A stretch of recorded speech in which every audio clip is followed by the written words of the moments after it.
Hello, my name is Ashley Dorey, and today I'm going to present a topic that holds a lot of value to me. The title of my presentation is A Step in the Right Direction, Creating a Positive Digital Footprint for Young Students. Creating a positive digital footprint is easier than you may think, but I bet you're wondering what digital footprints are, how they may affect you, and why creating a positive digital footprint is so important. This presentation will answer all of those questions, so let's get started. A digital footprint is essentially an online trail. Think of it like walking through a mud puddle. Even after you walk through, traces of mud follow you and continue to leave their mark. A digital footprint does the same thing. Whether you're intentionally sharing information or unintentionally, it's all there, lingering in the cookies, which are small files websites use to store the information. I bet now you're wondering how this may affect you. Well, the truth is a digital footprint stays with you forever and can affect you in more ways than just one. Creating a negative digital footprint can hold you back and hinder your future, where creating a positive digital footprint can expand your future and boost it. But what makes a positive versus a negative digital footprint? Let's find out. A negative digital footprint is one that portrays you in an unappealing way.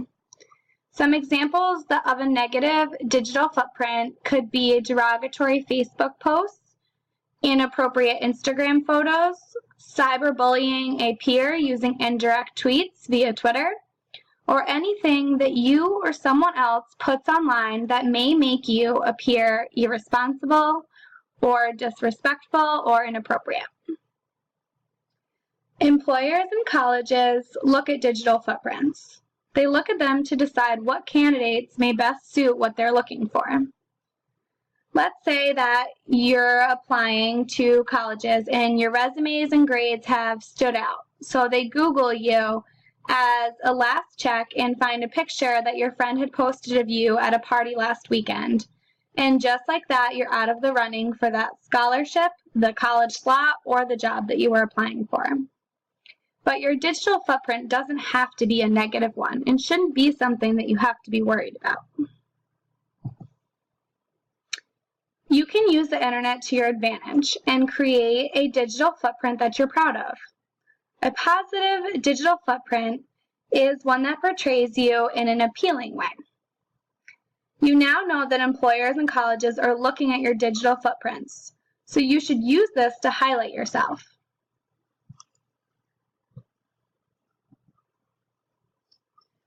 We know that the key to avoiding a negative digital footprint is to be cognizant of what you post and what others are posting of you. Now let's highlight some ways that you can truly showcase yourself online and create a digital footprint that will impress employers and colleges. We know that you have to put yourself out there to do this. This might seem scary, but it's a necessary step to creating a positive digital footprint. To do this, you could create a website or utilize social media.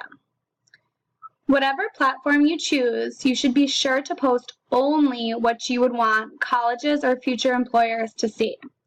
Some examples might be to highlight your community involvement. Let's say you participated in a roadside cleanup last weekend. That would be a great thing to post on your Facebook. Another way would be to showcase your athletic achievements. If you were the star quarterback of your football team, would be another good thing to post. You could also post work samples such as papers or artwork that you are really proud of. Another way would be to simply highlight some of your academic achievements, such as making honor roll or even having straight attendance throughout the year. All of these are good ways that you can incorporate a positive digital footprint into your internet. Either way, the key is to just get involved, get committed, and showcase your strengths.